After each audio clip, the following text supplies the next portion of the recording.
What's up mga ka-sports? Panibagong content na naman po tayo.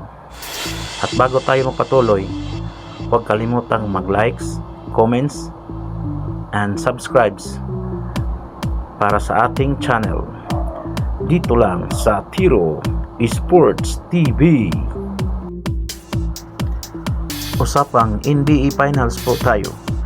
Alam nyo mga ka-sports, ngayong June 6, gaganapin na ang Game 1 ng NBA National Finals sa laban ng Indiana Pacers kontra OKC Thunders. Alam nyo mga ka-sports, beat na beat ngayon ang OKC kontra sa Indiana Pacers kasi nakita talaga nila kung paano ang galawan ng mga batang players ng OKC. Hindi tayo magtataka kung bakit marami ang pumipili sa OKC kasi alam naman natin na gaano kaganda ang kanilang pinakita sa mga nakaraan nilang laban sa NBA playoffs. Kaya yung ibang mga fans ay beat na beat talaga nila ang OKC kasi nandyan yung national MVP na si Georgios Alexander.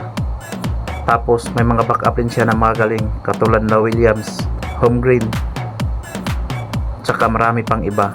Kaya para sa akin, hindi ko masisisi yung mga fans kung bakit OKC ang pinipili nila. Kasi nakita naman natin kung gaano talaga kalakas o kaganda ang kanilang performance. Lipat naman po tayo sa Indiana Pacers team. Mayroon din silang mga gandang mga kalibre na players, kaya huwag natin silang maliitin.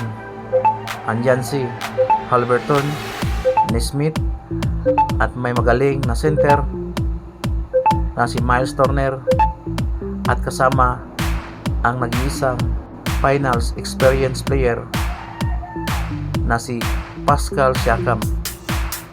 Alam niyo mga ka-sports, ang Indiana ay hindi rin basta-basta ang pinagdaanan. Kaya masasabi din natin strong team din sila kasi umabot sila ng finals. Kaya ang ating tingnan ngayon sa laban ng Indiana at OKC, diyan natin makikita kung sino ang unang magpakita ng mga maganda na depensa at opensa. Kasi parehas ang team na may mga bata na mga players at parehas din na mga galing, at yung mga coach nila parehas din mga experience na at magagaling pa.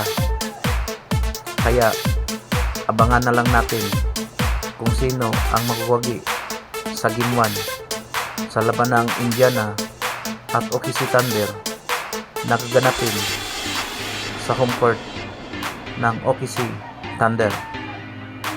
Hanggang dito na lang po mga ka-sports.